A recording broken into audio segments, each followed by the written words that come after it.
parle.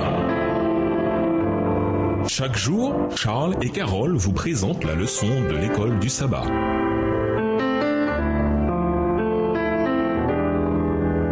Bienvenue dans votre émission. Dieu nous parle. Nous voilà à la leçon 2, des signes de divinité. Étude de la semaine, Jean 6, les versets 1 à 15, Ésaïe 53, les versets 4 à 6, 1 Corinthiens 5, le verset 7, Jean 6, les versets 26 à 36, Jean 9, les versets 1 à 41, 1 Corinthiens 1, les versets 26 à 29 et Jean, le chapitre 11. Verset à mémoriser. Jésus lui dit, « C'est moi qui suis la résurrection et la vie. Celui qui met sa foi en moi, même s'il meurt, vivra. Et quiconque vit et met sa foi en moi ne mourra jamais. » Crois-tu cela? Jean 11 et versets 25 et 26. La Bible est claire. Jésus-Christ est le Fils éternel, un avec le Père. Il existe de tout temps et qui ne tient sa vie de personne. Jésus est celui qui a fait tout ce qui a été créé. Jean 1, les versets 1 à 3. Jésus a toujours existé.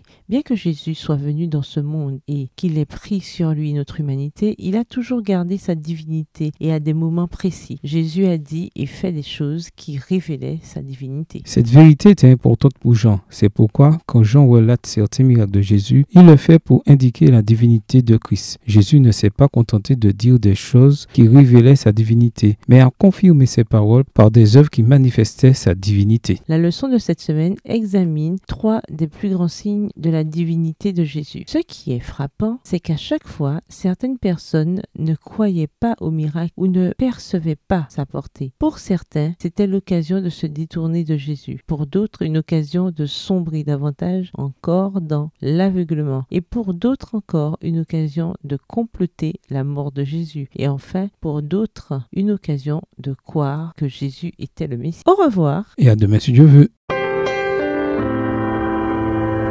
Dieu nous parle.